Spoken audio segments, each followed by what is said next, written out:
Buongiorno da Renzo Micheletto e ben ritrovati con questa nuova puntata di Radio Veneto Agricoltura che oggi dedicheremo alla biodiversità, un tema importante. Tra l'altro domenica 20 maggio si celebra la giornata della biodiversità, la giornata nazionale della biodiversità agraria, e martedì 22 maggio sempre la giornata mondiale della biodiversità. Per parlare di questo importante argomento abbiamo invitato il collega di Veneto Agricoltura Maurizio Arduin che ci spiegherà un po' cos'è la biodiversità. Ricordiamo che stiamo trasmettendo sulla piattaforma Spreaker e sul profilo di Facebook di Veneto Agricoltura. Maurizio Arduin, cos'è la biodiversità? Quella di cui Veneto Agricoltura, noi con la nostra attività ci occupiamo, è la biodiversità di interesse agrario e alimentare, e quindi una versione un po' ridotta della biodiversità perché riguarda solo le attività umane e il prodotto che deriva da queste attività che serve all'alimentazione dell'uomo. E quindi nello specifico cosa sta facendo Veneto Agricoltura in questo ambito? Allora, Veneto Agricoltura, diciamo che c'è stata un'evoluzione. Oggi Veneto Agricoltura con il progetto Bionet sta coordinando delle attività.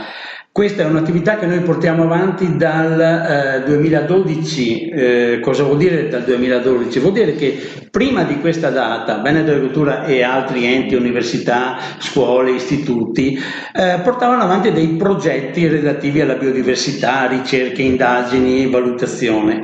Dopodiché nel 2012 è stato proprio il cambiamento totale, cioè tutti gli enti del Veneto si sono messi assieme attorno a un tavolo, hanno fatto una squadra, hanno fatto una rete, e in questa rete oggi dal 2012 Veneto Agricoltura coordina le attività in tutto il territorio regionale relative alla biodiversità di interesse agrario. Qual è l'obiettivo? Quali sono gli obiettivi di Bionet? Allora, gli obiettivi principali sono due del progetto Bionet, e poi vedremo i collegamenti. Il progetto Bionet ha l'obiettivo di conservare la biodiversità di interesse agrario alimentare, cioè abbiamo dei centri di conservazione, ci sono dei campi cataloghi dove queste risorse genetiche agrarie semplifichiamo un momentino per chi non mastica bene queste cose. Cosa sono questi campi?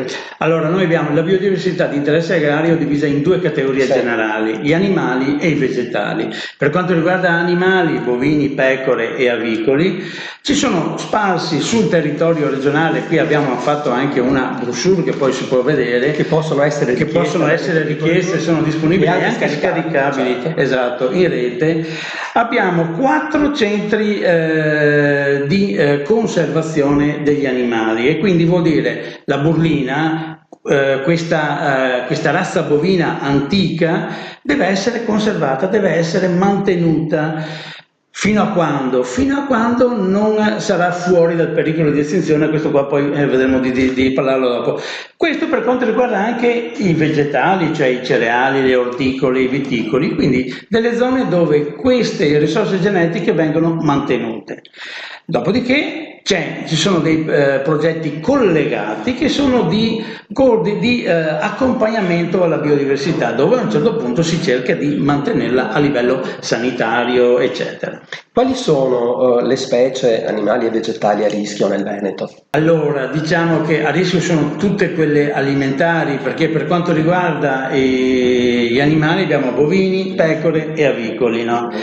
Per quanto riguarda i vegetali abbiamo le orticole, abbiamo frutticole, viticoli e i cereali. Quindi, e poi da queste sono le categorie generali, abbiamo le varie risorse genetiche o le varie razze che devono essere conservate. Quando ci si trova di fronte a un rischio come quello che stavi spiegando adesso, cosa bisogna fare? Cosa fa Veneto Agricoltura? Veneto Agricoltura recupera queste risorse genetiche. Porto un esempio concreto, per esempio del campo animale. Un esempio concreto, proprio reale nel campo animale, chiamiamola millefiori di Lonigono. Cioè, perché diciamo noi abbiamo 12 razze e quindi perché ne parliamo solo di una? Perché questa razza, Millefiori di Lonigo, che cos'è? Che è un pollo, è una gallina, è stata recuperata diciamo 5-6 anni fa. Cioè, cosa vuol dire?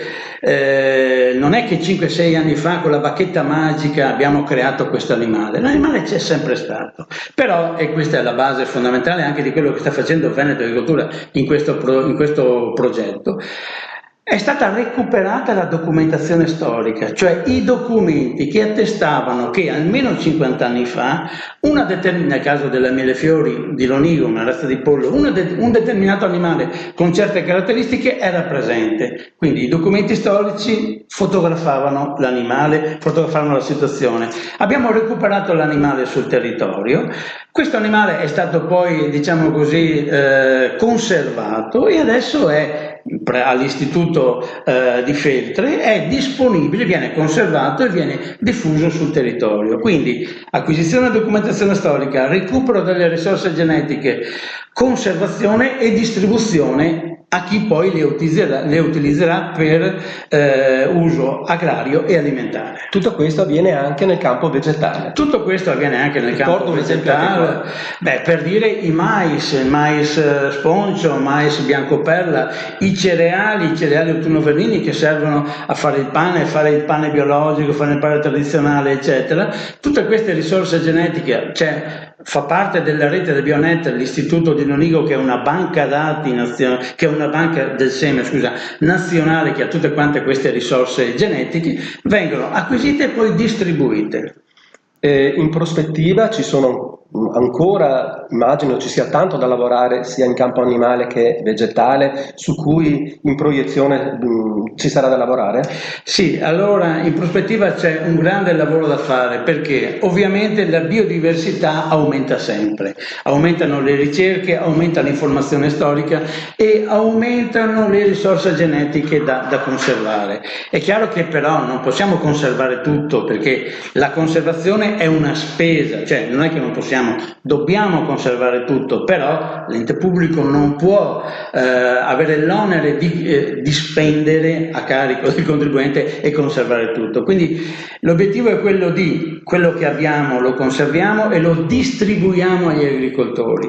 Nel momento in cui abbiamo distribuito ai produttori, agli agricoltori queste risorse genetiche, si libera lo spazio per recuperare altre risorse genetiche che questa volta verranno conservate, poi ancora distribuite, e cioè creare il mercato per cui la biodiversità possa tornare sul territorio. Due parole sul progetto Bionet. Ci sono Veneto Agricoltura coordina il progetto a livello regionale, poi ci sono altri enti coinvolti. Esatto, quindi noi dal 2012 Veneto Agricoltura è il coordinatore di questa rete regionale della biodiversità di interesse agrario e alimentare. Coordinatore cosa vuol dire? Vuol dire che siamo più di uno, siamo in 11. In questo progetto, in questo programma siamo in 11. Allora ci sono 7 istituti agrari e ci tengo a puntualizzare, uno per ogni provincia. Questo cosa vuol dire?